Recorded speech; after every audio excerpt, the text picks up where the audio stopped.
Sen Britt. Thank you, Madam Chairman.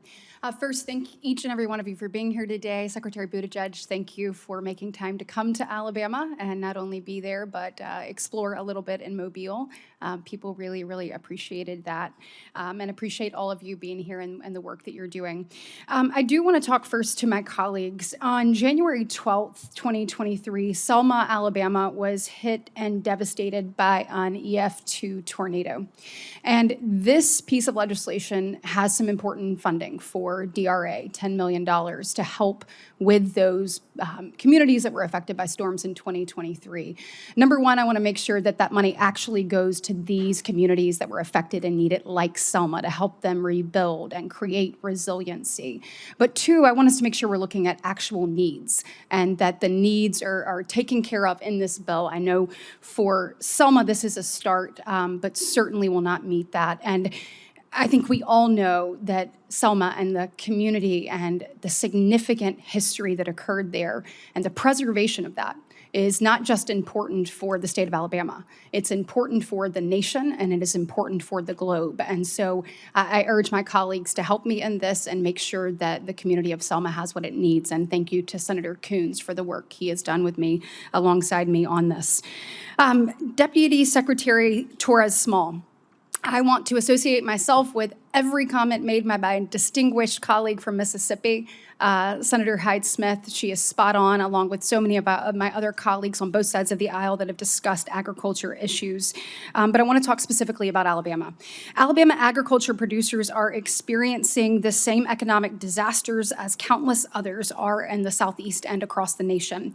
Year over year, inflation and debilitating domestic energy policies have led to soaring input cost, tanking commodity prices.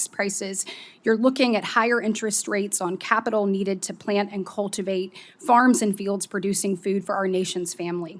These variables, amongst others, are forcing Alabama farmers to make tough decisions about the future of their operations. It is hard to find a farmer in the entire state of Alabama who isn't hurting.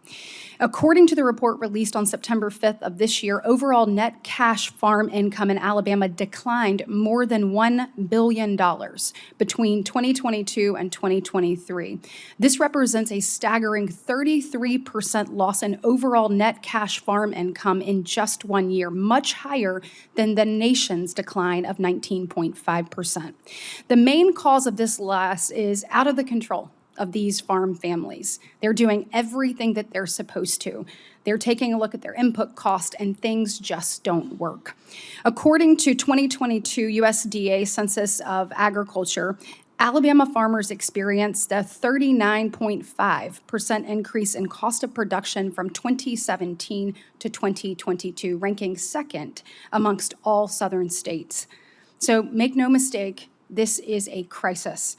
And as Congress considers the disaster needs, we must also consider how to ensure that our agriculture producers receive quick and robust economic relief to ensure that our hardworking family farmers can enter the next planting season with certainty and allow our farm creditors to lend with confidence.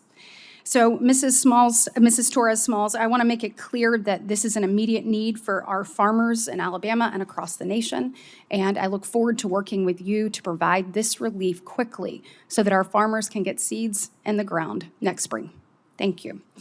I want to go ahead and move on to Administrator Criswell. I want to turn to the recent reports about FEMA. The supervisor, obviously, that we have all heard about that you terminated. We continue to see more and more things come out. I actually sent you a letter regarding this incident, and while I received the response 4 days late, kudos to your team for getting it to me at 10:30 last night before today's hearing. Madam Chairman, I would like to ask you about a couple of the responses that I received in that letter. So in regards to my question about if you were going to discuss the fact that the investigations were underway, you immediately said that you had requested an investigation by DHS Office of Inspector General. In that, you said a couple of other things, and I think I just want to clarify that this investigation will not just be about one incident. You're going to allow this investigation to be across the footprint in all the states that FEMA operates. Correct, ma'am. Okay, thank you. And then additionally, and I heard you say it again today, you said you would take appropriate disciplinary and corrective actions if you found someone else to be complicit in this and that way. I want to make sure that that means that they will be terminated like Ms. Washington was. Up to termination, depending on what the action was, yes. But if the action was similar to hers, it will be termination. Correct. Okay, thank you. I appreciate it. Thank you so much for your time.